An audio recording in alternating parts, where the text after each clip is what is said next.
speaking for Omaha Together One Community. But maybe we ought to just all go down the row and I'll say our names before I start. So are we introducing ourselves in organization? Great. I'm Erin Feitchtinger. I work at Together Omaha. We are a social service agency on 24th and Leavenworth. Anyone familiar with us? All right.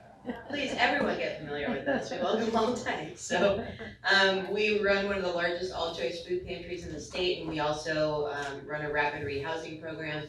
I coordinate advocacy and outreach for our organization, so happy to talk and connect at any point after, well, not clearly right now, but afterwards. My name is Byndon, the chair of the PRI board, and basically the organization deals with bringing different issues similar to this to the community on various topics, as well as trying to get people to come together and talk about race and diversity. And so I'm operating that hat today.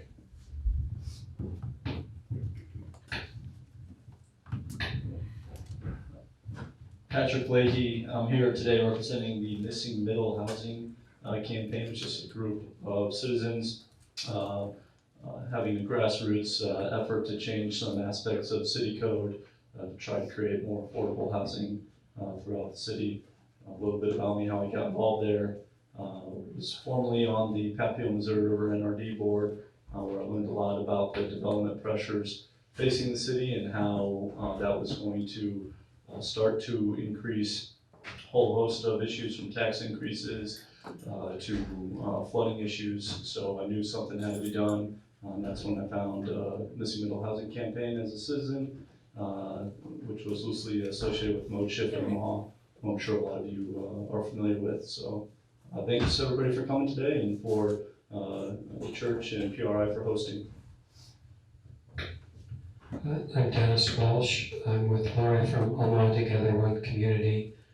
My membership at the Sacred Heart Catholic Church is how I got involved with OTOC.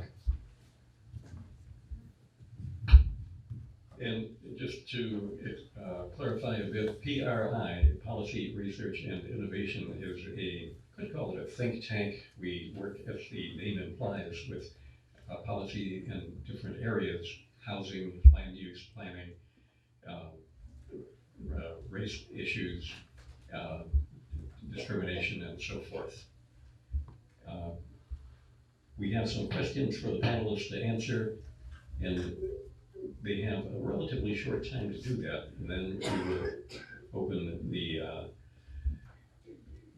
microphone up for panel discussion. Afterward, at 7:15, there will be Q&A, questions and answers from the floor. The questions for the panel to answer are: what do you think is an important barrier to fair and equitable housing opportunities in Omaha?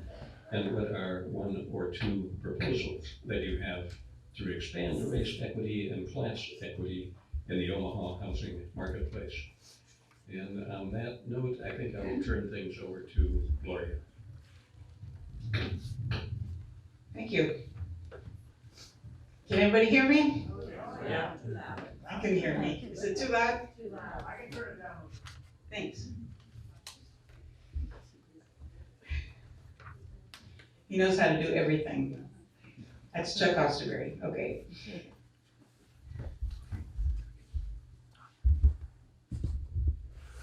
Okay, thank you. And just a hint for everybody on the panel, I'm told that when the mic is pointed that way, we get feedback. So keep it pointed towards yourself as much as possible. Okay, so Dennis Walsh at the end of the table and I are speaking for Omaha Together One Community. So a few words what OTOC is. We're a community organizing effort, 25 years old. That is a coalition of member organizations, mostly faith groups, congregations, that want to build bridges across lines that have divided our city. We want to find and empower new leaders to work together to build power, to make things happen, to change the status quo, and change history. How's that? At present, we have 6 action teams, and the Housing Action Team is one of them. So our Housing Action Team has worked for a decade or more to try to improve Omaha's housing code enforcement. So Safe and affordable housing is really what we've worked on and what we will be speaking mostly to. As far as solutions that we've worked on in the past are the vacant and abandoned property registration ordinance, the Omaha Municipal Land Bank, and the landlord registration and inspection ordinance. Research shows that renters' annual income is typically less than half of the income of homeowners. Income disparities by racial categories are well documented, hence substandard housing conditions are disproportionately experienced by various groups. But low-income renters of all groups face these challenges. So the consequences for families in substandard housing are severely felt in health problems. High asthma rates in children, severe allergic reactions, infections, death and injury from fires. These are preventable consequences of substandard environments. These environments may have one or more of the following issues, and others besides, but for brevity, I'm listing a few of the most important ones: insect and rodent infestations, lead in soil and chipping old paint, mold from moisture in homes, inadequate ventilation, and faulty wiring. These are the health and safety concerns, hazards, we mainly are concerned about. Plus, we heard from a refugee recently about mental health trauma she experienced as a student in high school because of the severe bed bugs that plagued her family. She said she always wore long sleeves to school to hide scars from the bites she got at night. And there was much sleep deprivation for her and her family. So there's to me, a new issue in the mental health aspects of this problem environment. We believe Omaha now has more tools to improve housing in neighborhoods. We've had ongoing problems due to the complaint-driven system we've had all these years, where nothing happens to remediate problems unless there's a complaint made. While low-income renters usually don't complain to either their landlords or to the City Housing Code Enforcement Department. We hope this is about to change, and so I'd like to pass the mic to my colleague Dennis Walsh so he can elaborate on that.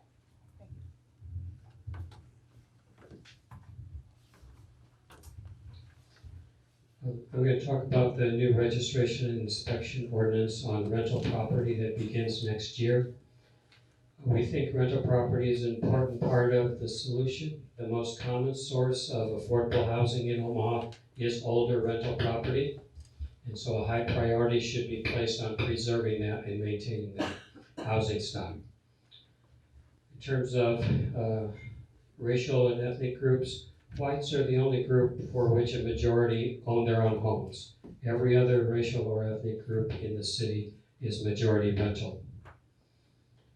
Starting next year, every rental unit must be registered with the city, name, contact information, etc. The information will be public. There will be no fee for the registration. In addition, about 1,000 rental units in the city are being put on an annual inspection list, the naughty list. This is based on the fact that complaints were not solved or were not solved in a timely manner. The only fee that they will get is a $125 annual inspection fee. They have to have 2 years of good inspections before they get off this list. That's what will happen in 20 and 2021. In 2022, the city will begin a cycle of proactive inspections of all rental properties in the city. OTOC supported a 3-year cycle as is best practice. The city passed a 10-year cycle. But they will start the cycle with the older properties. So the city will be doing proactive inspections, and people should continue to make complaints, but complaints will no longer be the only way to report a problem. OTOC believes the ordinance is a good first step, but improvements must be made. Here are 5 improvements we are looking for to make it a better ordinance. First, code enforcement must do a better job of involving the public in its processes. Second, anytime inspections occur, a certain percentage of properties will be found to be so substandard that tenants will be displaced. We want to make sure the city does not force displacement of tenants over minor issues, but only major health or safety problems. And the city must have a plan in place to help tenants find housing as quickly as possible. Third, we want the 10-year cycle changed to a 3-year cycle.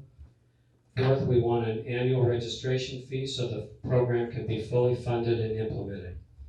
And 5, we support modifications to the consent decree so that code enforcement can put the health and safety needs of the tenants as its top priority. Many people want the ordinance to fail. We have to make sure the people of Omaha know what improvements are needed to make a meaningful difference in the living conditions of Omaha renters. As far as going beyond the ordinance towards creating more affordable housing, we view Minneapolis as the best model for such policies. And hopefully we'll get to talk about that over the course of the evening. Thanks. So, one of the questions that we were asked to answer at the onset was, what do you think is an important barrier to fair and equitable housing opportunities in Omaha? In our group, this middle housing campaign, we believe that a lot of it has to do with just some changes in the city code that need to be made. So we are out there trying to advocate for and get what we consider the low-hanging fruit changed. You can go back in the history of Omaha, and some people in this room probably know it better than I, obviously, about when the city has changed certain code regulations and why over the past 100 years or so.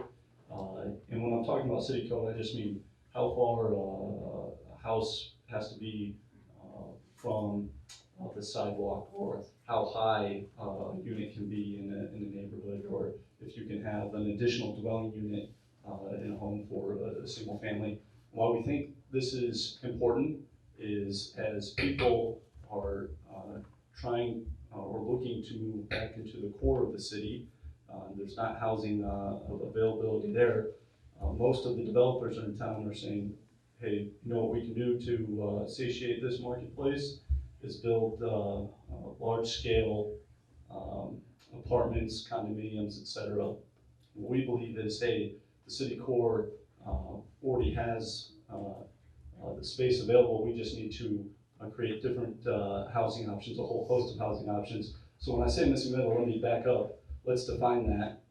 It's everything from townhomes, condos, additional dwelling units, like turning your unattached car garage into what they call a mother-in-law suite. Now, some people may hear that and say, I don't want a mother-in-law suite, and I get it truly. But it's changing the code so owners, small scale developers, they have the option to do that if they want. Right now, the code is written in such a way that it takes time and money and connections to sort of get it through the approval process. And the only people that have the time, money, and connections are your big developers.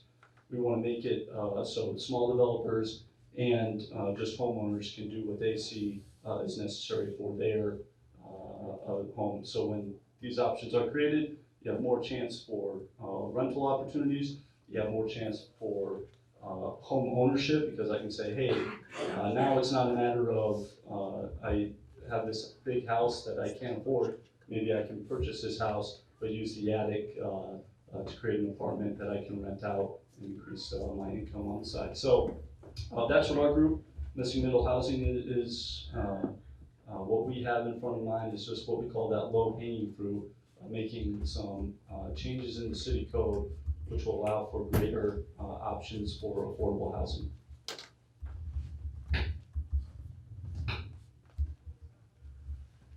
All right. Most important barrier to fair and equitable housing opportunities in Omaha. We are not at a place where our city leaders would agree that housing is a human right. And I say that, I know it seems strange, but I truly and genuinely believe that we are at this moment, because we have conversations constantly where you'll have a conversation and they'll say, well, we do have affordable housing, right? Like you can find a $500 one bedroom. You're like, sure you can, but as Gloria said, and as Dennis outlined, it's substandard, there's code violations, it's not safe for people to live in.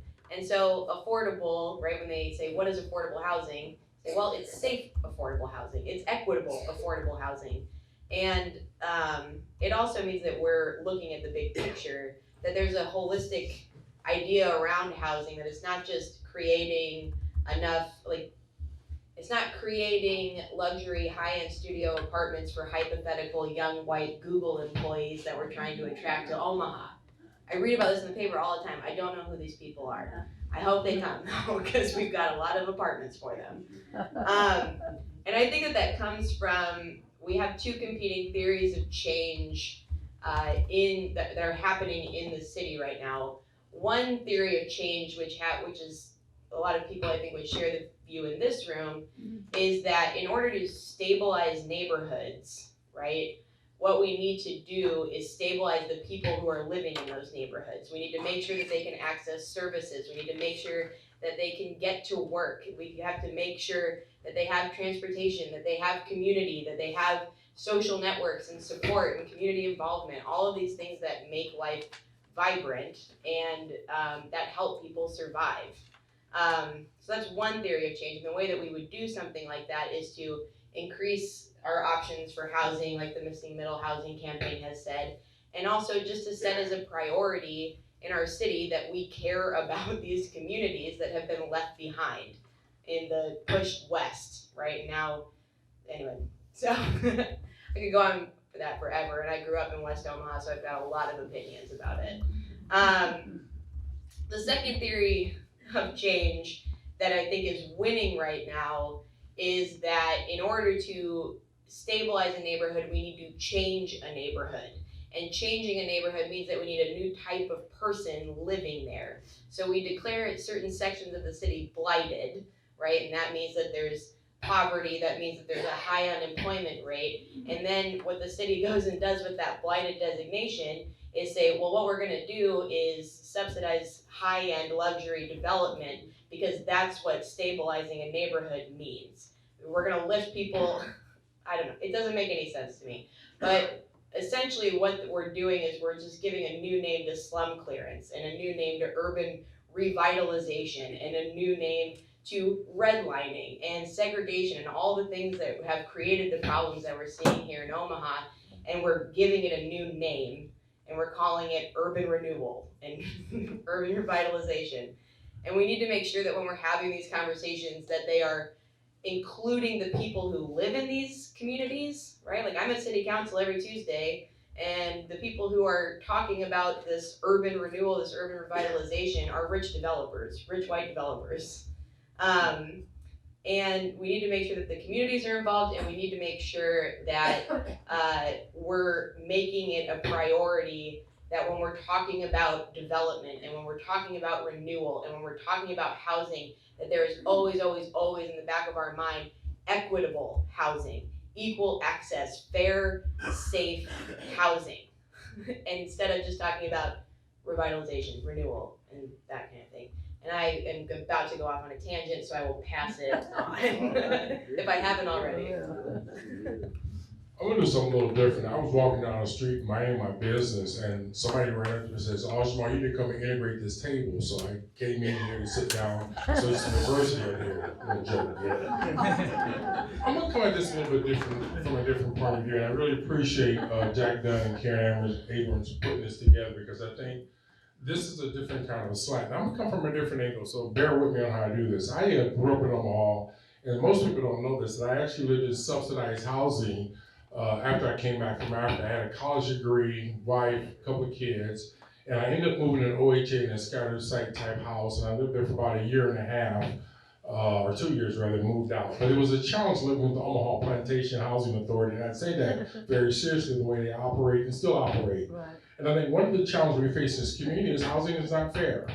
It's wrong and it's not fair, because I think the question is, what do you think are barriers? Number one, we gotta get many of the public functionaries to engage families and talk to them about what they need, and some of these administrators. I worked for many years, and some of the folks who worked in housing, urban development, HUD, you've never seen them. They were like the Maytag repairman. So I think you gotta get them out of their offices and engage these communities and do some more social capital building with them. So that's one.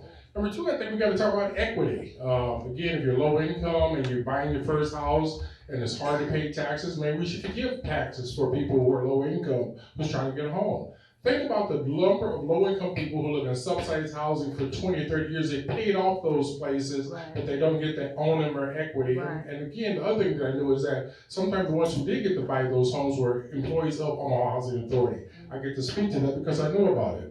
Also, I think the other thing we need to do is make sure that people have job descriptions, work in housing and work and so on. So one example I'll use is, about a couple of years ago, we went out and we had a chance to visit, Karen, I, and Jack, talk to the people with the land bank. And we were surprised there was not a lot of diversity on their staff. They did have a Hispanic guy working in the office as an administrative assistant, but they didn't have any people of color on their board. Again, a very important entity in our community. So what I'm saying is that for every organization that works on low-income issues or work with people of color, you have to have someone who represents that group on your board, your staff, or somewhere. And if you don't, then go and cut out a picture of President Obama standing in the corner, and he's like, give you some legitimacy.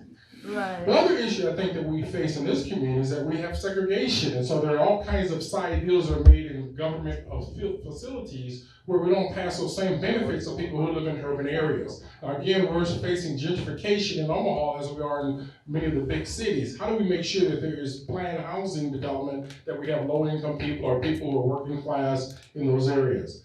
I, for a number of years, served on the Board of Family Housing Advisory Service, and used to also deal with housing discrimination, but they had no teeth to their effort. If we're gonna get folks on discrimination or these organizations like Family Housing Advisory Service, they should make sure that they have people who are low income on their board of directors or have advisory groups that help them go forward, because I think that's part of the ways you can expand race and equity in our community. And I think I'm looking at my time here because I'm timing myself, make sure I don't go over, you know how that is. But the other thing that bothers me is that most of my life, I say in the last 30 years, I've lived in a home where we just purchased, our home is owned and so on. And every year my taxes go up like $1,000, maybe $500. When I got a job at City Hall this past year, my value of my house went up $26,000 in 1 year. And what I suspected too is they were able to see what I make for a salary. And then they said the value of my neighbor sold her house for a higher amount, so it made mine go up. Now, I wouldn't be so mad about that if there was more people of color working in City Hall. You follow me? Or if there were more people of color in the police department or the fire department. Y'all heard about the fire department, right? This is all related. But what I'm trying to say is that we gotta make sure that if we're gonna tax people, we're gonna make sure that each one of those respective groups get some proportionality in terms of housing and any kind of service that we provide. I got 1 minute and 51 seconds. I'm checking my time out here.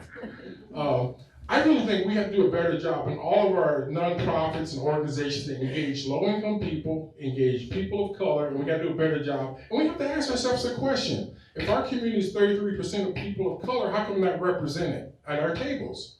I'm probably the only person in this, probably gonna say out in public, that I voted for term limits. The reason I talk about that sometimes because at the end of the day, if the people we elect don't help transform our community, then why should we have them elected? Again, I do believe that some of the best people in office are there on one sense because people get to vote for them. But how do you have people who are stuck at these poverty levels or these inferior situations for so many years unless someone's looking the other way?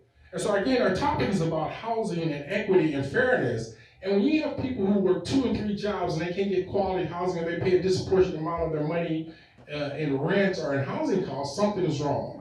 And we all know that if you can take part of your equity loan and get you a car, you can do that. For many low-income people, they can't do that. And these are the conversations we need to learn and work with families in our communities. How can they get the same benefits? Because at the end of the day, when they pay taxes, they don't get the same benefits from the city and so on. Last point. In my lifetime here, I've never seen a person of color sit in a car and count the cars as they go down the road. You know those jobs that they let those people get when they're retired? I've been here my whole life. I'm 64 years old. I've never seen one person of color sit in a car counting the cars. Now, there's something wrong with me there, y'all. You follow me?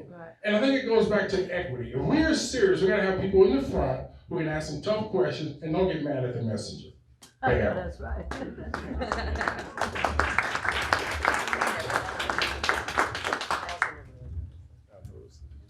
First of all, I want to send out props to Omaha Star. You all have a copy of the Omaha Star on your tables. There's more on this table here. I was quite impressed with the current edition. The Omaha Star has gone through some substantial revamping. And there is an article there on redlining, another one on block grants, CDBG, Community Development Block Grants, and these are series that they plan on continuing with until they've exhausted the topic, which may take a while. There's quite a bit of money that comes into Omaha through Community Development Block Grants. This is federal money, and there are actually provisions in place for public input into where these block grants go.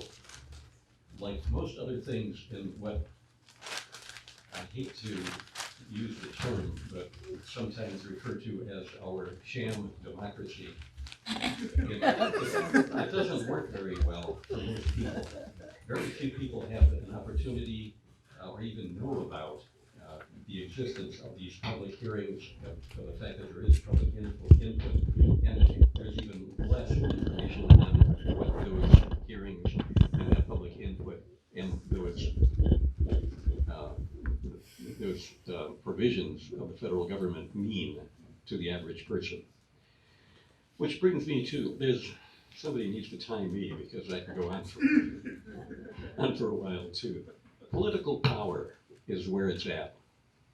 There is no sense in marching, there's no sense in demonstrating, there's no sense in doing many of the things that we do unless they are aimed at gaining political power. The institutions that affect our lives right now, that determine our lives, do not pay much attention to what the rest of us actually want. We need to make sure that they do. And I don't know how many people follow international news, but the entire planet is blowing up. And by that, I don't mean just with climate change and things like that. There are protests, there are riots, there are insurrections going on all across the planet. There's a number of reasons for this, I think. It may have something to do with the invention of the pill 50 years or more ago, that there are now women who are getting to the point where they can actually have and are capable and are trained to be able to have input. There are people who have gone through the civil rights efforts back 50, 60 years ago, and they and their children are having an input that did not exist, at least in this country, prior to that. And of course, there's the example of all the countries that have gone through independence revolutions and thrown off the major corporations which were running their countries for so many years. Where was I going with that? We're talking about political power. I laid out copies of a PhD dissertation by Patrick McNamara back, 15-20 years ago. He's currently a professor at UNO. He did a study of the difference of the power structure between Portland, Oregon, and Omaha, Nebraska. You may suspect that there is a difference. There certainly is. In Portland, Oregon, community groups have veto power over actions of the government. They have become strong enough that unless you can get the community organizations on board, nothing happens. In Omaha, in contrast, there is an extremely small group of generally white males, maybe 5 or 6, maybe a few more, but somewhere around there, who determine what's going to happen in this city. And if you don't believe me, I refer you to the Leahy Mall. And on the lower, those are the big players because they're putting in $300 million. on just that one project. And of course, there's always, well, there's universities and there are various buildings which are dedicated to the wealthy in this town. There is a small group of white males who run this town. The community organizations have very little impact. I believe that's beginning to change, and I wanted to throw props out also to North Omaha Information Supports Everyone, or NOIS, and we have some of their people here right now. They are doing some excellent work on recording what's going on in the city and putting it on their Facebook page. I'm afraid they're doing it right now, so I really need to watch my P's and Q's.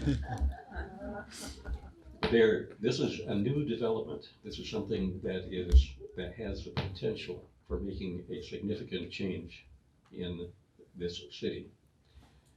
To wind down, I'll give myself 2 more minutes or a minute and a half. But to wind down, some of the things that need to happen are changing when the various elected bodies meet. City council meets in the middle of the day, and I think there may not be very many people here who are able to take a day off work and go to a city council meeting. Same with the county board. That needs to change.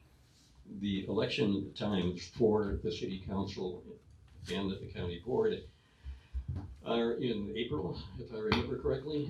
May Sort of 2021. apropos of nothing. It doesn't. Go ahead. May 2021. It's for the commissioners, and 2021 is for council members and mayor. I stand corrected. Did everyone get that? It's in May.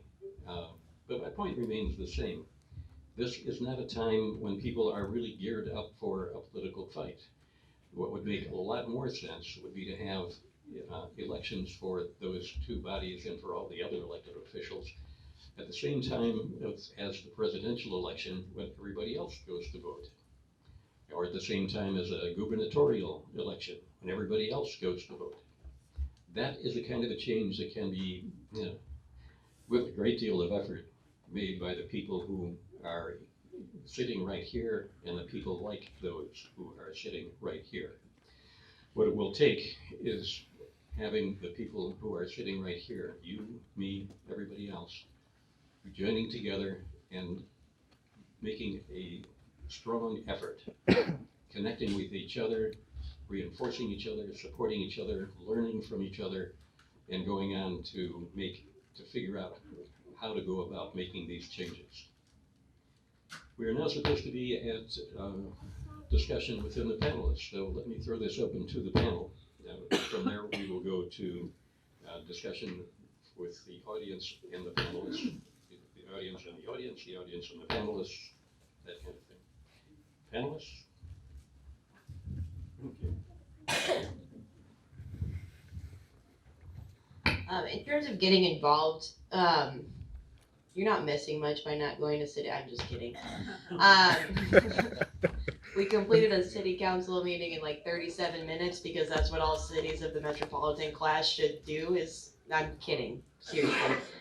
But I do think that there are things that happen in the city around housing that we don't think about and that we can involve ourselves in. So, for instance, my current outrage machine is TIF. Does everyone know what TIF is? Tax increment financing. See a couple people in the fight with me here. So TIF is somewhat complicated, but it's also kind of not. It's basically spending through the tax code. So the city can award basically unlimited monies to development in order to help them with site acquisition, public infrastructure improvements, so on and so forth. I crunched the numbers last week. In 2019, the city will have awarded over $32 million in TIF awards. Does anyone want to guess, or does any, I'm not even going to say that. For affordable housing, that was just for residential rental projects in the city of Omaha, over $32 million. For affordable housing projects, the city awarded $547,000. Okay, good. That was the appropriate reaction from everyone. And they built 120 affordable units, 60 for veterans who use HUD-VASH vouchers, and 60 for seniors, and that's the Highlander project. So 120 units out of a total of 1,123 units built in the city using TIF.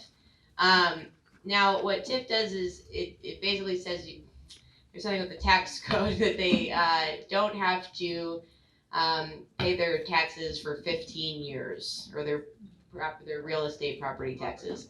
And what this does is it takes money away from schools, takes money away from OPS, from these districts where they've already declared it blighted. And you, as citizens, can contact your city council member and say, what TIF projects are you approving? And I need you to explain to me what's happening to our schools as a result. And I need you to explain to me what your vision of change is for our community. Because if it's not to build more equitable, affordable, and safe communities, then we're going to have a problem, right? And that's a perfectly legitimate question to ask of your elected officials. So I would encourage you to do that, and I would be shocked to know if any of them can actually explain TIF back to you. But I would love to hear their answer if so. And the other thing too is we're going to have a couple bills maybe coming up in the legislature around source of income discrimination. So making it illegal, updating the Nebraska Fair Housing Act to include source of income as a place where you cannot discriminate in housing. So what that means is if you get your income from child support, alimony, Section 8, housing choice vouchers, anything under the sun, that a landlord cannot turn you away as a result. And the other thing is I've also heard it mentioned that there may be a bed bug bill coming up, which essentially says that landlords will have to pay for bed bug treatment. So like these seem like, right, like to anybody else these seem like small things, but we all know they're not. These are huge, huge things that we can do, and then we can contact our representatives. So I agree with Jack that we need to build a lot of political power, and we need to keep that message super focused on housing as well, because people are not having this discussion at the elected level, and it needs to be happening all the time. Because if we're not talking about housing, I honestly don't know what we're talking about. They always tell us everything starts at home, right? Right before the bed bug bill? I don't know. Source of income discrimination.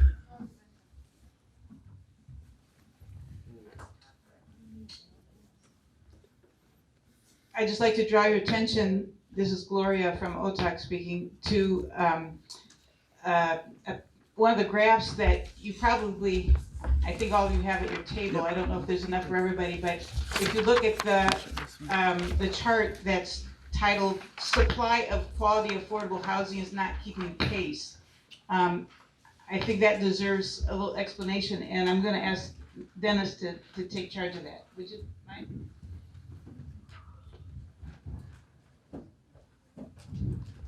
So this kind of ties in with what Erin said about TIF. It's not just TIF, but all rental construction, almost all rental construction in recent years has been of the luxury type. So the first graph breaks out apartment complexes that have been built in the last 13 years between 4 and 5 star, that is luxury. That's the line that's going up steeply. That's where all the new construction has been going. Then there's 3 stars, the thick line across the top that is gradually increased. There's been a little increase in kind of average quality. And then the 1 and 2 star, the lowest, the oldest, kind of not so functional, not in terrific shape, that has actually been in decline. So while there has been more demand for rental housing, at the low end, at the affordable end, the supply has not been growing. It's been getting slightly smaller. The later graphs tell the story about the households, rental households paying more than 50% of income towards rent. That's very high, and it's not really improving very much. The backside shows the 35% of income burden. That's showing no improvement whatsoever. Those are households, so we're talking 29,000 households in the city paying more than 35% of income. The last graph compares Omaha on this 35% level, on this burden level, to Minneapolis, Kansas City, and shows we're no different. And if I could close with Minneapolis, if I could put a face on what Erin says, what could we dream? What could we do? Could we do what the city of Minneapolis is doing? So while Minneapolis is a bigger metro area than Omaha, the city of Omaha is 10% bigger than Minneapolis. Okay, but the local elected officials in Omaha do not put any money, local money, into housing. It's whatever the federal government sends to us, that's the supply, and they do with it what they do. Minneapolis this year is spending $40 million, most of local money, on affordable housing. Next year they're spending $31 million on affordable housing. Those are the kind of dreams, and the, you know, it's not just one thing, it's 15 different things that they're doing with that money to build new, keep old, help renters, help with evictions, a long list. And we have to dream that big, I think, to get this on the agenda of the city. Yeah, I'm gonna just sort of do what Jerome did and sort of take this at a different angle, but sort of talk to a lot of what's already been said. I just don't want to repeat everything that I agree with these folks, and I'm sure you do too. But I see some of these points like the graph here, and call me a homer for the organization, the grassroots organization I represent, Missing Middle Housing. But you see the 4 and 5 star going up, up, and up, and I can tell you that wasn't a lot of government money that did that. That was private dollars that is moving that way. And why? Because private development, on one hand, you're right, it's a bunch of rich old white guys who are serving a market that they know best, other rich white people, right? But it's also because it's just easier for them to do. And what I mean by that is, again, I go back to the city code and the structure of a lot of our, I won't call them laws, but codes, makes it easier for them to do it. So why wouldn't they? It's easier to build and the profit margins are higher. So that's why our group goes back to that city code. Well, we aren't out there trying to make it harder for them to do what they want to do. We just want to make it easier for the little guys in the little projects, those condos, townhomes, et cetera, easier to do, to sort of even the playing field, if you will. So I can say you can sit there and you can wait for things to change with community development block grants and other federal housing policies and OHA, et cetera, that you've been sitting and waiting to change for decades now, or we can change some city code and start that process, pick that low-hanging fruit, and quite honestly, we think we can get it done in the next 6 months or so. And how are we going to get it done in the next 6 months or so? It goes back to talking to your politicians, your public officials. I'm going to tell you a little bit about my experience being an elected official. I ran for the NRD board, which is lower than dog catcher kind of local government, but I ran on like 3 things that I was passionate about. And then you get to the board and you start to have to make policy, and you come to find out there's like 24 more things that are getting thrown your way, and you can't be an expert on all 24 things. So I used to love when citizens or residents that I represented came to me and told me about an issue and educated me. So if you don't think, hey, they won't listen, it's probably right, you got the wrong elected official in office, because the right one would absolutely love that. They welcome it. They make time outside of 9 to 5 to come listen to you because they're just trying to get educated like you. And if you don't educate them, I can tell you what happens. This happened to me. If you don't hear from residents on an issue and you don't have time to go try to reach out to some ones you think may be affected, you count on the staff, or you may know them as bureaucrats, right?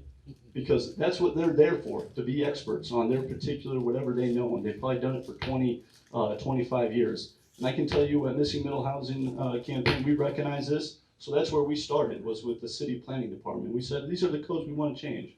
R4 to R8. You know, not to get too technical, but these are where we think the issue is. We got them on board first.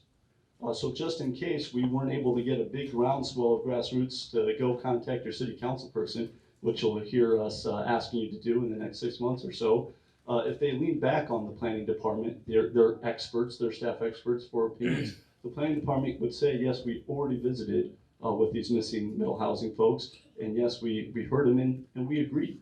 These are just some small changes that can start to tilt even the playing field a little bit more to create more affordable housing. And what's the benefit of affordable housing? I mean, besides some of the things that we talked about here, I think it was Jerome who said. Jamal. Jamal? Jamal. Jamal, way off. Yes. Thank you. So I would say the disproportionate amount of tax base that's going from, I'll just call it from East Omaha to West Omaha is only going to get worse and worse if we don't start creating affordable housing. The mayor is already going around town halls, maybe some of you have attended some, talking about a big bill coming due with maintaining and expanding city streets. I can tell you it's not because of city streets in the core getting more expensive, it's because we have to build the infrastructure out further west. Every time we stretch the city out further west into the suburbs and exurbs, and I can tell you this as a matter of fact from being on the NRD board, all of the flood control structures that we need to build out there, that is taking tax money out of East Omaha and putting it into West Omaha. And it's so mind-boggling about how the solution is easy to say, hey, stop building parking lots and rooftops and driveways out where there used to be green pastures and farmland. Start creating that density in your core, and when you get that density in your core, you have greater affordability because taxes don't need to go up as much, which allows people to purchase their own home. You have transit viability. Public transit, I know, has been a topic around, and why don't we have it here in Omaha? Why not? Density is a big part of that, so if you can create that density, the public transportation will flow. And then walkability, when you have so many, when you have that density, then it's more likely for shops and businesses like a grocery store will locate a small market there, and then you don't need your car to go pick up groceries. You can just walk, and when you do that, you're more likely to pass somebody on the street who you may not have ever seen before, and you get to know your neighbor a little bit more. Again, missing middle housing campaign, we would love to have your support over the next 6 months or so for some grassroots help. Thank you. Now I believe it's time to open up for questions from the audience, and I see a hand raised already, Elijah. And I will, if the person asking the question is not loud enough, I'll try to repeat it with the microphone. Really best to have people come forward. The title of the program is Gentrification, Affordable Housing, and Race. What I'm going to do is assume that you are assuming that the identifications and the things that you've earmarked that cause gentrification are understood. Race hasn't been touched. I bring that to issue because, unfortunately, meetings such as this, Augustana is the only church that really gets that close to the traditional African-American community, because we don't communicate at this particular level because we be talking to ourselves. And when you're totally affected by it, even though some that aren't affected by it, who come in and drive out, and their leadership should, but that doesn't happen. You haven't explained whether gentrification has occurred. And for those who don't know, they need to know what gentrification is, how that handles and how that affects a predominant market. The economic part, where it would mean that everything's already done and those who are able to take advantage of that gentrification can take advantage of that. But when the African American community only owns 15% of their property in a town like Omaha, Nebraska, that's a done deal. That means we're out of the picture. we're not in the conversation. We're not talking about us being landlords. We're talking about us being tenants. But the masses of us, those who are already on housing, have been shifted out of the area already. This ain't the answer system, but here again, this is the only kind of mechanism that our community has the opportunity, and Ajamal had stated it when he first spoke out, to look for some type of support outside of taking things into our own hands. And by the prisons and other systems and our kids and everybody else already being assumed into one of the largest penal systems in the country, Nebraska, that's not too smart of a thing for us to do. But at some point in time, being smart don't help, particularly if you're miseducated. I don't understand why you have gentrification at the top and you haven't explained it.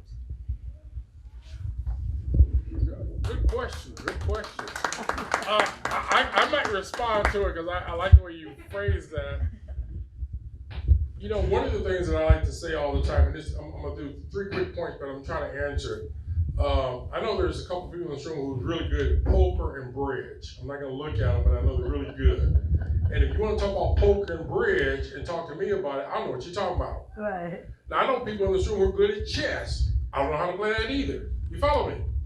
But sometimes I can fool y'all to think I know how to play because I know how to play checkers. You follow me? Not the same thing. And I think that's part of this sleight of hand, Elijah, that you allude to.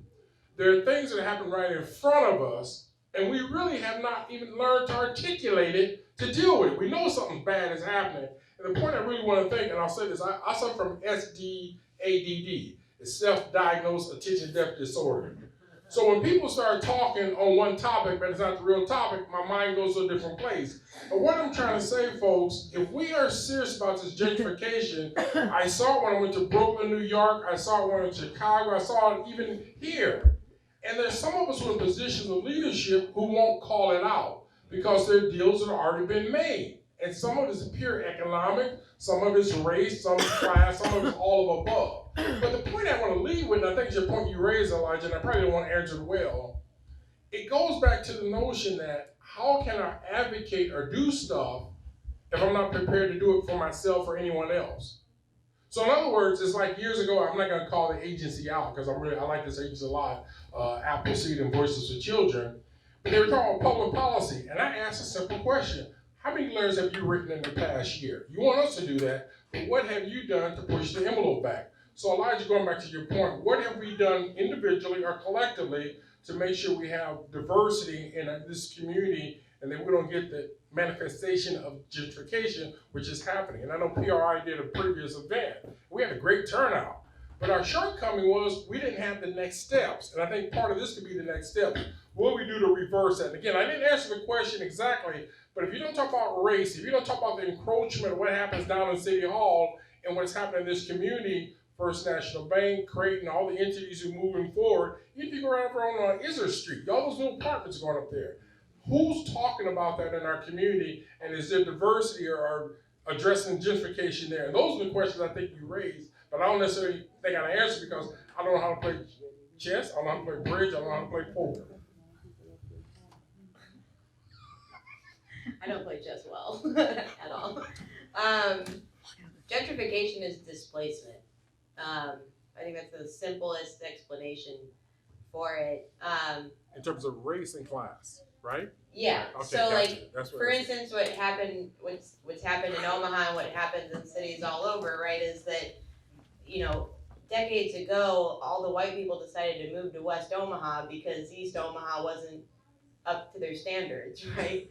And now suddenly we have a renewed interest in the urban core, which I'm all for density, right? And now suddenly we want to invest in these neighborhoods that we left entirely and forgot about. And that we spent time then, as was brought up earlier, right, stripping equity out of these communities by decreasing their ability to own homes, by taking their property out from under them in tax sales, all this kind of thing, and doing what? To clear it for who? And that's, I think, the central question of gentrification is, what are we doing to actually benefit this community that exists? And who are we asking to move in? Who are we asking to do the work? That would be, I mean, it's a complicated subject, but to me, that's my checkers answer as to Omaha. Sorry. I didn't know what the protocol was for. Oh, the word. My arm is strong. I keep it up there. So I had two questions on the statement. The two questions are, does everybody on the panel believe that gentrification is actually taking place? Do you believe that it's taking place? You want to show hands? Yeah. Okay. Show of hands. Do you believe that it's taking place? Show him here. He didn't ask the audience to show his hands. He's having a battle. Hold it. I like the audience too, though, because we're not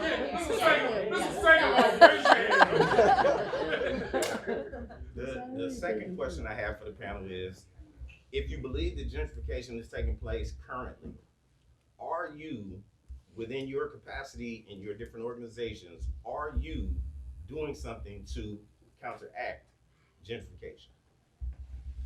I gotta go, y'all. I'm sorry. I was good.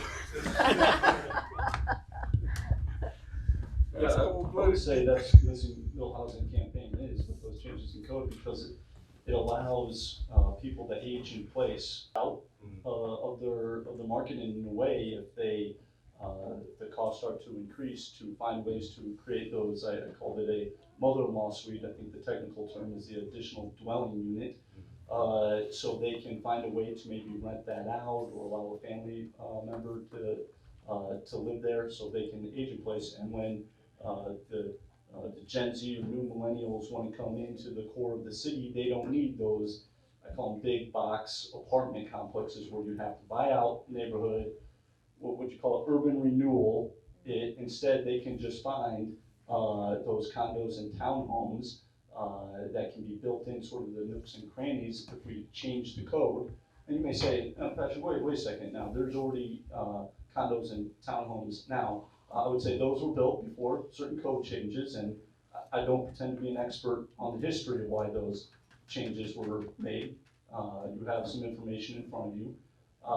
But what I would say is, well, it's time to change some codes back so those kinds of housing opportunities and options can be more available, and that's why we like it. It's sort of a market approach rather than just waiting for some agency and to come in and help. But you do need government. You've got to change those codes, and I don't think people understand the importance of code and how it starts to have those kinds of unintended consequences, but sometimes they're intended consequences.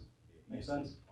I'm going to deal with the question that is underlying, I believe, several of these last questions, which is the issue of race. Go ahead. I'm sorry, sir. I had two questions in the statement. You getting ready to change the dialogue. Go ahead. So, and not to be rude, but gentrification has already taken place. It's already in place. It's already in action. And it's not taking place from East Omaha to West Omaha. And I understand you trying to be, politically correct, and that's not a slight, I understand. But it's North Omaha that's actually affected by this, not anywhere else in the city. Okay? And what's actually happening is all of the entertainment district and all of the economic structure is set forth downtown. Okay? And it wasn't, people just decided to all of a sudden, we're tired of, East Omaha, we're gonna move out west because this is all brand new. No, they were actually running from people that look like the majority of the people in this room, black people. That's what redlining was, okay? They boxed us in an area, and when you look at different areas all across the country, as far as what's considered the hood, okay? That's the most common term that everybody knows.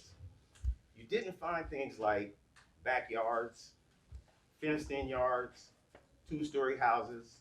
So when you see those things, those are signs that should show you that those were abandoned areas. Well, why did people abandon those areas? They abandoned them because they didn't want to live next to people that didn't look like them, okay? And this is what happened in Omaha. We have a horrific history. I grew up on 24th and Seward all my life, Vietnam projects, okay? We have a horrific history in the city of not only unaffordable housing and terrible living conditions for people. But even with having this discussion on affordable housing, and I know that's what one of the topics that the discussion is about, in order to truly have affordable housing, you have to have economic stability to even afford affordable housing, okay? So before we address where are people gonna live, we have to address how are people gonna live. They don't have jobs. They're dependent upon the system. What they're creating is what I call the Crow syndrome. I went to a meeting where the land bank said they have more property than the city can even process right now. Okay, they can't do anything with it, but they won't allow the community at large to just readily go and buy these properties. Now I know there are people that have bought properties from the land bank that'll say, oh yes they will. All you gotta do is this and that and the other. Well, they make so many stipulations that you can't do it. They make rules so that you can't do it. And like this gentleman is talking about code, he understands. Code is a rule. It is a law that makes it so that you can't do something. I'm not gonna just come out and tell you you can't do it, but I'm gonna make a code so you can't do it. Well, it's the same thing. You just said it on paper instead of saying it out your mouth. All of the commerce and entertainment is downtown. All this land here, all this affordable housing is being built on, and you've shown right here with the statistics, is the people that can afford it are not gonna be able to afford it long because they really don't have that kind of long-term money. They're gonna move. So at the end of the day, in about 3 years, I'm gonna get everybody to move out anyway. And a 3-year-old house or a 3-year-old condo is still new. So I built all of this under the guise of affordable housing so that we could basically price you out instead of putting you out, but price you out. So now we got the subsidy to build it. It's already built. We can move you right in. It's only 3 years old. We clean it up real good and boom, you're in. This stuff is not being built for people of color, of any color, but especially not African-American people in this city. Our representatives are not representing us in this city. And even though they're saying all these things, they're not doing it for us. They're doing it for money. This is all for profit.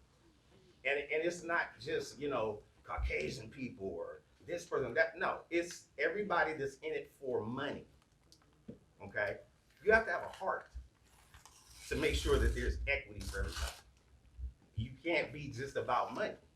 And so this is not anything that's a slight against anybody on this panel, but I just want to make it clear what we see, like this elder keeps saying, is already in place. The infrastructure was already made. It was already built, okay?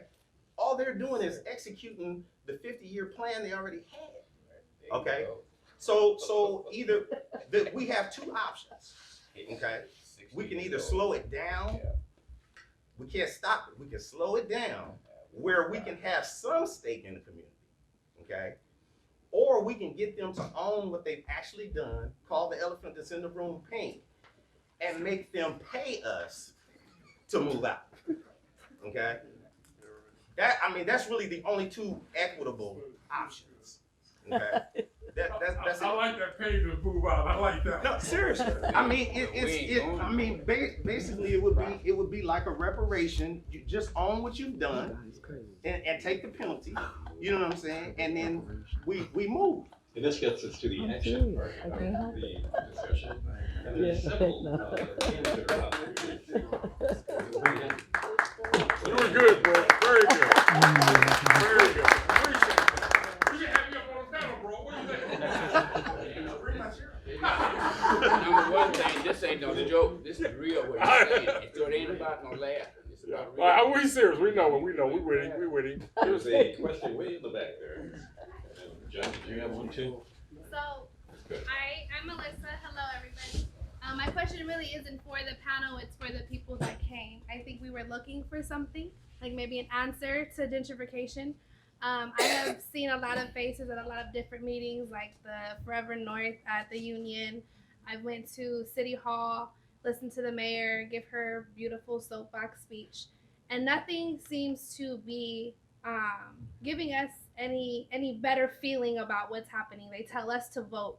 They tell us to own property, and how are we going to do that? So I am working with the Malcolm X Memorial Foundation, and I am creating Black Wall Street Omaha.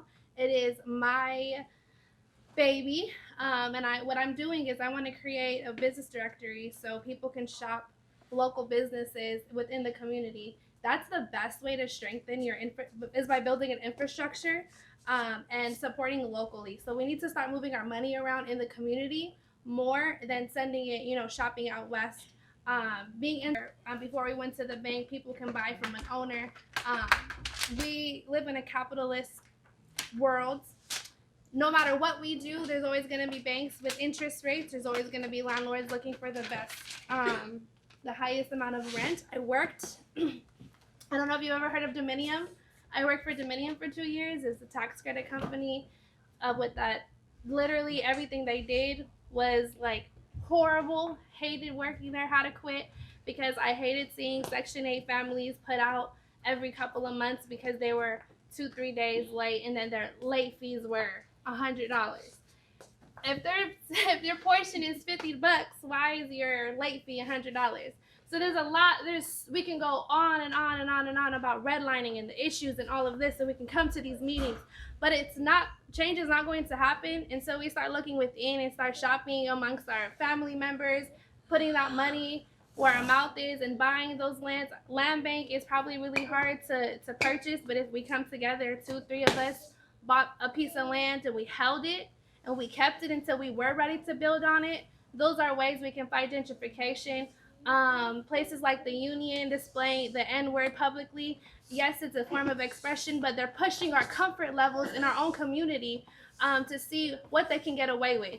So I really think it's important for all of us to continue to come to these meetings, to hear opinions, but really choose your leaders like very, very carefully, and really just use your money and your voting power as your voice.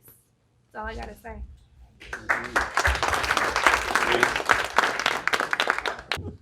I go to city council as much as I can most Tuesdays, and honestly, we should be calling Omaha New Omaha because the gentrification already happened. The buffaloes and the Indians were removed, and if we're going to leave this meeting calling displacement gentrification, we're not going to get where we're trying to go. We should be talking about the methods of displacement. I recommend that you look at a property and understand the history of how it was developed. You can go to the city archive and the civic center and get the papers that were passed to get those properties developed, and understand the processes. For example, TIF is provided by the state. So it is state statute that allows the TIF committee to basically function off of, function on automatic. Like if the developers have their papers properly, they're gonna get their TIF. And so my question would be, does the city have a revitalization program for itself? I don't know, because the TIF is not revitalization from the city council or the mayor. It's provided by the state. So this is an opportunity to put our ideas together and provide a program that the council members or the mayor can take a look at and say, yes, this is revitalization for Omaha, provided by Omahans. So if the panel can answer that, is there a revitalization tool that has been provided by the city council or city government?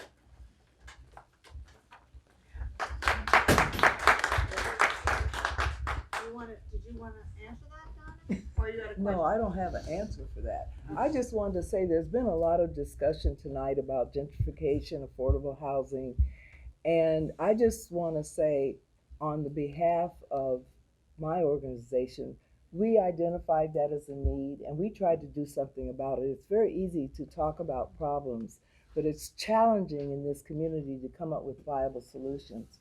We're in the process now of building a 44-unit affordable housing project in South Omaha. Why South Omaha? because it was an attractive place, a vibrant place to try to create an environment that would be safe and secure and attractive and affordable for all people who can meet the various qualifications, because with affordable housing, there's always income qualifications, credit qualifications, and things of that nature. But it's going to be open to anyone that is interested and who qualifies because of income qualifications and other issues that we're already addressing with a very innovative program that my colleague here is running called Ready to Rent, and she's being helped with Rochelle. We've identified a lot of barriers that you've talked about. There are barriers, I didn't hear a lot of them, but the barriers we identified was felony records, poor credit, using standards set by the dominant culture, a 27-page lease application that our rental agent has, that I'm going like, I bought property and it didn't take 27 pages. Right. But you know what? We're gonna overcome that. If we need to sit down and help you fill it out, we'll do that. But I'm just saying that gentrification, and that's why I came tonight, gentrification is crippling. It is happening all across this country. But some communities are being very progressive in addressing that. Because I can promise you, I don't care what your race, income status, educational level is, when you're pushed out of a place that you're familiar with and sent to no place or some other place, it's traumatic. And so that is one of the reasons, again, we're trying to address issues, people who have been displaced, to say, here's another place for you for now. That's all we can do. But I can sleep at night knowing that at least I tried, and it's something, because the investors came up with $8 million almost overnight. It's like, what? But can I raise the money to provide the services that these people are gonna need in order to be sufficient, to get training skills, to, if they've got mental health issues, because for some reason, when mental health is talked about, there's not of attention paid to the people that we serve. But we're still going to try to figure out how to do it when we can raise the rest of the money. But I just really wanted to say that there is hope on the horizon. It just takes a collective group of people to be determined, who have a vision and who can see it through. So what's the organization? What's the same organization? That was Dr. Dunn from the Nebraska Urban Indian Health Center. That's okay. I'm trying to be under the radar. Wait, too late now. It's too late. I think this is a good point to take a break, not take a break exactly, but to change directions. I would very much like to have each one of you give some thought as to what solutions you would like to see, what solutions you would like to actually help make happen. So if you can take 5 minutes right now, and within the table that you're sitting, talk to each other and think on your own of 4 solutions that you would like to see happen. And once that happens, at the end of 5 minutes, we will collect and review those solutions and find out how many people agree with them, how many solutions there are. Then what happened is that we went down, we just started organizing amongst ourselves. We did the Panther thing. We did the Fannie Lou Hamer thing. So what we did, we didn't get caught up with nobody else. We just started organizing our own community. But then what happened is, I've been gone for 18 years. Am I doing it right? And then when I get back here, we got three neighborhood organizations, and the rest of it's gone. In North Omaha. Only 3 is what just. In that area. Oh, okay, there, okay. Well, I do, Tyler, I'm wondering what ideas you came up with. We have mixed use new builds. So actually going back to what was originally there on the 24th Street corridor, which is, obviously a gold mine, but in other parts of the North Omaha area, because really the rest of Omaha is developed. This is the only part that's undeveloped. So that those new mixed use builds would allow for retail on the bottom and residential on top. It again, going back to codes, that's the way it was all coded before. They started changing the codes to keep people from having that economic stability, which is what I started my conversation with. So you're talking about mixed use and New development. Yep, and then flexible affordable housing. We keep talking about affordable housing. Now this is my own idea, okay? Flexible affordable housing would be where you come in under the guise of affordable housing. Once you meet that cap, which would cause you to have to move or lose that residency, you have the option of paying that higher rate and moving from affordable housing to self-sustained housing. Staying in the same place. Staying in the same place. Okay. Instead of moving people. One other point before you go. Habitat for Humanity has taken over our whole community. Yes, they have. And then again, if you're black or if you're white, because white, when you talk about race, to me, I don't even want to hear that. It ain't but one race, that's the human race. Now, if you want to deal with the color of the race, that's a totally different thing. But the fact that the Habitat for Humanity has already taken over our community. But if you're white and you're American, and if you're black and you're American, you can't get in one of those houses. Because what they're doing is, I'm sorry, they're just setting them up for if you're Asian or if you're African that's coming in or Chinese, you can get in the house. Habitat Humanity. That's built, Jimmy Carter started. And Jimmy Carter and the brother, the guy that started, it was for poor people. The thing of it is that we're just sitting in this room, and as long as you're not organized, you're gonna catch hell. As long as you ain't organized and you're looking for somebody else to do your work for you, you're gonna catch pure hell. We done did it all. I come here, I see it, and guess what I'm gonna tell you? That's a good place to start.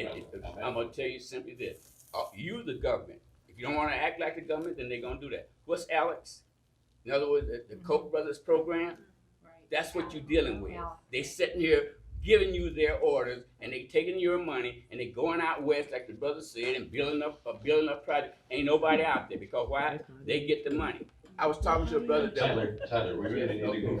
Yeah, I'm good. I let this thing over here.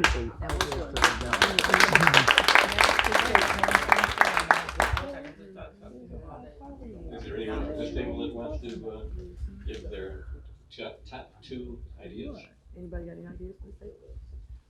I'd rather, or let me phrase it, who on this table wants to give their top two ideas? I thought the change city codes to make it easier for the little guy was. For change city codes? Yeah. And I like what Aljama was saying, that, you know, when we do let her talk as long as she wants. It's so funny. If we do purchase our homes in our community, we should be relieved of paying taxes. I mean, black people, we got to get some type of reparations. I mean, come on, just share the wealth. You know what I'm saying? It came from our ancestors back. Can we directly get some of that back? You know, so we can do something. And I'd like to say that we should all vote, because I would think, how many elected officials are in the room? How many stand up? 1, 2, how many you count? Just one up front? You won. Yeah. Right? Yeah, I resigned. You resigned. Oh, you resigned. Well, I'm just saying, how can we have a meeting that's with this topic and not have one elected official? Right. I don't care what. Because you said gentrification in the name. Right. They don't believe it's happening. Right. Well, I'm talking, well, you know, I don't, okay. Right. I'm just saying, vote. November 3rd, 2020, for sure. Okay, and how about this table over here? Oh. Something that I like to use is the difference between gentrification and revitalization is communication and participation. Thank you. So if people are not communicated with and do not have a hand in participation in a meaningful way, then they will, if not physically displaced, will be socially and economically displaced. And so when we work to have active communication and engagement, and yes, it may take longer and it may put delays in your project or whatever, in your timelines, you're still making sure that there are meaningful relationships built with the people there. Because what is the city but its people? Period. So when we're talking about the $25 million that came from HUD for the Choice Neighborhood Grant and the $100+ million that are coming from philanthropy that are going to be dropped on 30th Street in the next coming years, and they're like, oh, well, this is a part of, yes, that's gentrification, because there are people who are there who have no idea it's even happening. Right. who aren't a part of that process, who aren't part of the planning, who aren't even being brought up with the education to know what's taking place in their community. So the next thing you know, you'll see this construction of a Buffett this and that and in a city that, and then it's just the phantom hand of the city that reaches, and that trust is only exacerbated, and then people are further socially displaced.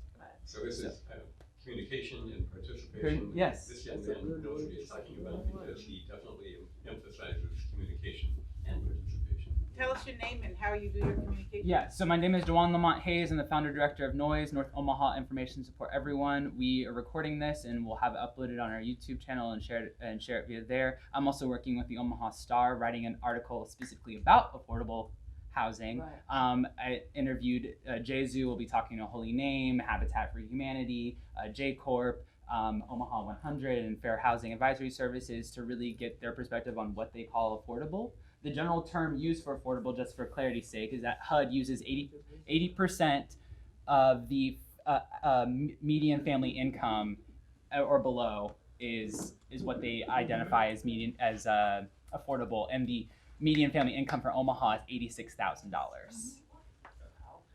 for the Omaha metro area, and that's just applied, and then they do 80% of that. So most of us aren't there. Right. So understand that this number kind of up here then characterizes how we use the term affordable. So when we say affordable, who are we talking about, and who's it for? Yeah, let's move on to the next table.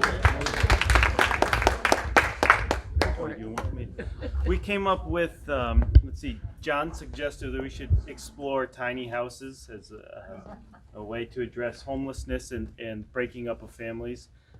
Asit suggested that we could explore holding down property taxes in areas where there's large new investments and how the increase in property tax assessments can displace property owners. So we should explore holding down property tax assessments for existing property owners.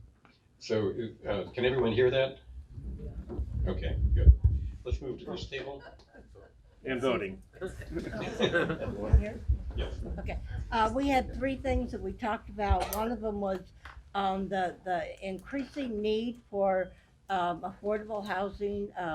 I think this new ordinance will cause some landlords to just close up and people will be left on the streets. And I think this is a nationwide problem that needs to really be taken seriously. What we need, we decided, was not luxury, wonderful, big houses with all the amenities, but solid, livable houses that are affordable, sort of like what Habitat does. And we think that the city ought to spend as much money on developers who will build affordable housing as it does to help developers who build luxury housing. And thirdly, there's a lot of groups that are talking about this, that care about it. There's a need for all of us to communicate better with one another and to learn how to create a united front, because there's power. I mean, the more people involved, the more powerful our voice is. So some unified action on the part of all the people who are interested, subsidize affordable housing, and well, it's just the need, the recognition. We need, if you will, simpler housing that people can afford. And build safe, simpler housing. Okay. And the next table.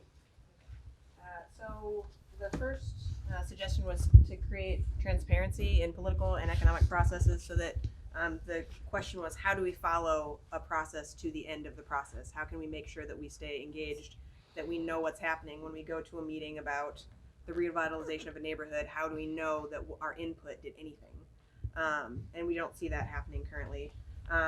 Most of the rest of the conversation we had was about cooperative ownership and how there's a lot of people who are interested in taking on projects that maybe they have to put sweat equity in, do a lot of work on a project, work together with their neighbors, create like built-in community by buying into a multifamily building or a bank of houses where people own all of the property together, that they maintain that property together, they offer services to each other like childcare in one unit out of an apartment building offered by a tenant, or repairs made by a tenant, so that we're not, I mean, we said capitalism's the problem, that we're ending up having these transactional relationships where if my plumbing breaks in my apartment, I have to call maybe a landlord who I don't trust to hire somebody else to do the work when I could just get a neighbor to do the work, and our rent could be a lot lower, and we could own our property and get the equity from that property. So ways for cooperative ownership structures to be built by us, for us, maybe some resources on how to connect to each other and get through the legal loopholes of owning property. So transparency and accountability and cooperative cooperation. ownership. Yep. Okay, and the next table. So I'm just going to list them as bullet points, but affordable housing requirements in TIF funding and sort of a reworking of how TIF works. New city council, or maybe less extreme, of using like making housing an issue in elections, because it's not even that right now. So like having that be a main part of what our city is supposed to be doing that they're currently not. And then just more land and better utilization of the abandoned properties, especially in North Omaha. There's a lot there. There's the land bank that's supposed to be doing that, but we've already talked, there's issues there. So how do we get the lands back in the hands of the people, back into communities as thriving land rather than abandoned land? Okay, and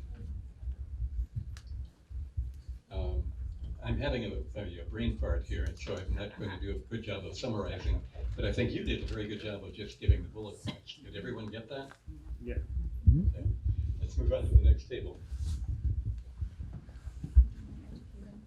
I think there's some issues around TIF. Erin mentioned TIF, but when it comes to TIF use for low-income housing development, TIF is probably the one time it's used in the manner that it was intended to be used. So I think we need to look at the other places that TIF is used and look at the eligibility, because blighted and substandard needs to be blighted and substandard. It needs to go back to the original intent. Blackstone's not blighted? Let me put it, TD Ameritrade isn't blighted. Right. And they just got sold today for $26 billion. So, but when you look at the TIF formula, and I think you're correct, a lot of people don't understand the TIF formula. But if you look at the TIF formula, TIF is based on the economics of the project. If it can work economically, if the numbers work. It doesn't look at the financial ability of the developer, right? So there ought to be a factor in there. And I was mentioning the Ajma, a lot of people don't, realize. Less than 3% of all new housing construction in North Omaha over the last 60 years has been by private housing developers. 97% has been by not-for-profit housing development corporations. And you've named some of them. Habitat, Holy Name, Omaha Economic Development Corporation, New Community Development Corporation. That's not-for-profit housing development that's occurring. So, getting back to a point that Ajamal mentioned, one of the things we need to do as community members is be engaged with these not-for-profit organizations, because they are the folks who are developing the housing. Because I can tell you the only new housing development in North Omaha that wasn't developed by a not-for-profit was Miami Heights. That's right. And Carl may remember this because he goes back to North Omaha Community Development. When they tore down Logan Fontanelle and all that land was available, the residents in that area, it was the Conestoga Neighborhood Association. Bob Manuel was the president. Rowena Moore was the vice president. And they wanted to see new housing built on that space. And it was a battle to get financial institutions in Omaha, those houses, to cost to construct them, which is now Conestoga Place. It's been there for nearly 40 years now. The cost to construct them was like $60,000. We couldn't find a bank, a financial institution, that would appraise those homes at more than $25,000. Wow, because of location. Because of location. Wow. So we continue to deal with the redlining issue. We got to continue to talk about fair appraisals. Appraisals are what are at stake or at issue when you talk about property taxes, and we can find ourselves in a catch-22 where we can say our properties are being undervalued, and that's what allows people to come and move us out. Okay, but then we value them higher, and then we move out people who can't afford to pay their property taxes. So you've got to find a balance, because we don't want housing values going. Those brand new homes, well, somebody said it's less than 3 years. These homes are less than 7 years old. Just to the east of Conestoga Place, market rate housing. A gentleman came to a community forum a month or so ago and talked about how his neighbor put his house up for sale, and they appraised it so low that it allowed, that he had to get out, and it allowed someone else to come in and buy that house, putting him underwater, right? Mm-hmm. And it was based on the appraisal that he was able to get on the house, notwithstanding the improvements he had made. So we've got a number of it. We got to deal with appraisals, valuation, taxation, are all important factors in determining how we are going to address. Because I agree with Dr. Polk. I mean, we can sit and talk about this all day long. If we don't come up with some solutions to address it, and Dr. Polk, when we talk about gentrification, her place sits in the middle of the most classic case of gentrification. We talk a lot about what is and is not gentrification, but Dr. Polk, the housing development around her, classic case. Moved the folks out who were there, completely renovated them, and priced them at a rate that is so high they couldn't afford to move back into them. That's gentrification in its purest form. Let's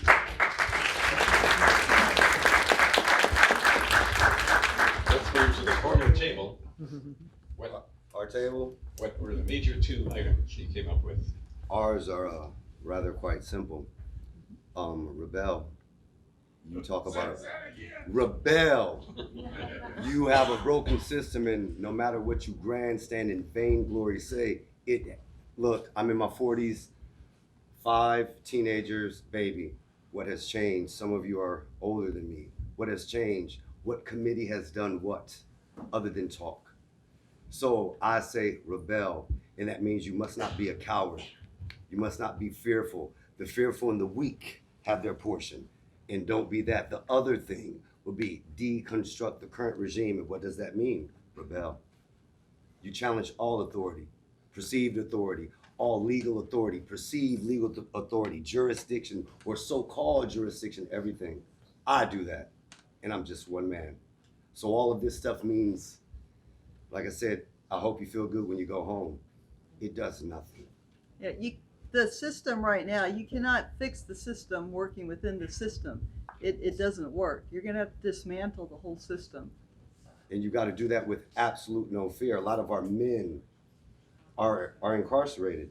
And so then we have the other version of our men who are in bed with these people. And these people, I mean the heathen, I mean those, our adversaries, or I mean our oppressors, all those people.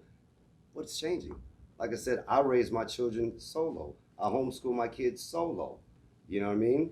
Because I saw that Omaha public schools can't educate my children how to be men. How is that? And my mother isn't. My mother knows half of you people in here. I guarantee it. I guarantee it. Or you've worked for her. And she's the first one to say, hey, no, what can you teach them? So you challenge things on that level. You rebel on that level. But you cannot be fearful. And I smell fear. Why do I smell fear? Because if them laws come through that door, half of you gonna buck up. Yes, sir, no, sir, thank you, sir. Okay, whatever. If one of these brothers out here say something and challenge, he'll get his ass kicked back there while y'all record it with your video. But you won't help him. So our thing, our table is rebel, deconstruct the program, totally. All these programs, throw them all out, kill all your interests. You want to say, a gentleman said something about we're all human race. Hey man, I don't subscribe to that theory. Because if that was the case, we wouldn't be here. If we were all the same, why are we here? Don't make no sense. Sound like a narrative I've heard or my parents have heard before. It's not real. Stop lying to yourself. I don't. You should stop lying to yourselves. You want change with all these mayors and all these? Hey man, go to their house, go to their office, serve them. Get the sheriff, the actual highest law of the land. The sheriff, serve them, challenge them. Get all these people in here. Let's go to the courthouse, the federal courthouse, not the bank, not the state. The courthouse, that's a bank. All you gotta do, you got a computer in your pocket, look it up.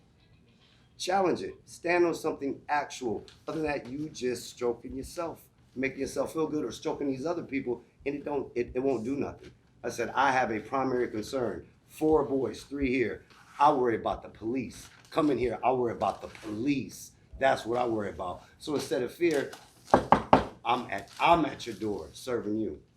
Now, if I can get 10 more people to do that, we might have a movement. I'm hearing a rebel. That's the summary. That's right. And the next table? We discussed a little bit, we have some doctoral public health students about how they talked to pretty much everybody about who had thought about the health impact that either they would be imposing on the community they're coming into or even the people in that community, and nobody really had anything to say. So I think bringing those numbers, bringing the information about how this affects people's health, how does that in turn affect their access of emergency rooms, hospitals, all these other things, it's all very connected. The other point that I liked and that I thought about a lot was, what is affordable housing? If you ask a lot of my clients, they'll tell me it's HUD housing or Section 8 or subsidized housing, which are kind of all the same but all different. And if our area median income is in the mid like $86,000, affordable housing isn't for me. I don't know who it's for, because I think if I had $86,000, I could probably afford market rate housing. So is affordable housing just, subsidized market rate housing, and who's receiving the subsidy? Okay, and I notice people are starting to drift out. Don't forget to fill out your evaluation before you leave. And there's 1 table left. There's two tables. No. Okay. Oh, okay. We did a lot of the discussion, some of the discussions like small houses, etc. One of the things that I said was there was a couple at our church. We had a forum 2 years ago on housing, and they live in the community. They're not wealthy, but they have been able to save some money, and they went through the land bank, purchased a house, hired a contractor who is a convicted felon and was needing to get a start in his business. They then sold the house at a small profit. We're not talking huge profits. That was not their intent. Their intent was to sell it at maybe $3,000 to $5,000 above what the actual expenses were for them. And now they have talked with, and I don't know whether it's going to continue or not, but they've talked with other members of our church in the hopes to doing it 2 or 3 more times. So they're not, yes, it's small, it's not, but it is accomplishing something, and it's not an intention to its intention to make affordable housing that the people can maintain, and also it is to renew the community, on a small way, in a small capability. Okay, I believe that is it. I want to thank everybody who has. Oh, did I miss something? I would like to thank everyone who participated, who showed up here today. All of the organizations that were on the panel will receive copies of the sign-in sheet